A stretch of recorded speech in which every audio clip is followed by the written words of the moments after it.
And he commanded the steward of his house, saying, Fill the man's sacks with food, as much as they can carry, and put each man's money in the mouth of his sack.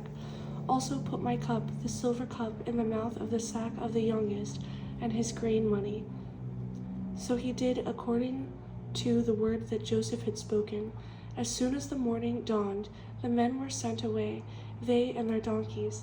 When they had gone out of the city and were not yet far off, Joseph said to his steward, Get up, follow the men, and when you overtake them, say to them, Why have you repaid evil for good? Is not this the one from which my Lord drinks, and with which he indeed practices divination? You have done evil in so doing. So he overtook them, and he spoke to them these same words. And they said to him, Why does my Lord say these words? Far be it from us that your servants should do such a thing. Look, we brought back to you from the land of Canaan the money which we found in the mouth of our sacks. How then could we steal silver or gold from your Lord's house? With whomever of your servants it is found, let him die, and we also will be my Lord's slaves. And he said, Now also let it be according to your words. He with whom it is found shall be my slave, and you shall be blameless. Then each man speedily let down his sack to the ground, and each opened his sack. So he searched. He began with the oldest, and left off with the youngest. And the cup was found in Benjamin's sack. Then they tore their clothes, and each man loaded his donkey and returned to the city.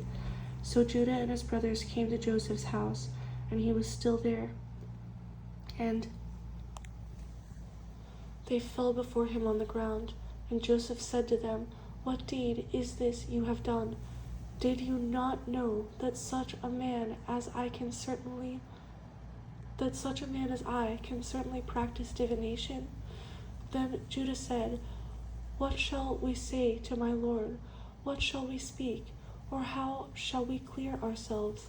God has found out the iniquity of your servants. Here we are, my Lord's slaves, both we and he also with whom the cup was found. But he said, Far be it from me that I should do so. The man in whose hand the cup was found, he shall be my slave. And as for you, go up in peace to your father. Then Judah came near to him and said, O my Lord, please, let your servant speak a word in my Lord's hearing, and do not let your anger burn against your servant, for you are even like Pharaoh. My Lord asked his servants, saying, Have you a father or a brother? And we said to my Lord, We have a father, an old man, and a child of his old age, who is young. His brother is dead, and he alone is left of his mother's children, and his father loves him. Then you said to your servants, Bring him down to me, that I may set my eyes on him. And we said to my Lord, The lad cannot leave his father, for if he should leave his father would die. But you said to your servants, Unless your youngest brother comes down with you, you shall see my face no more.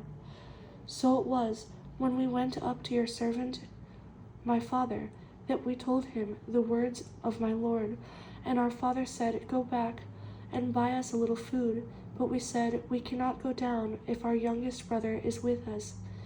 Then we will go down, for we may not see the man's face unless our youngest brother is with us.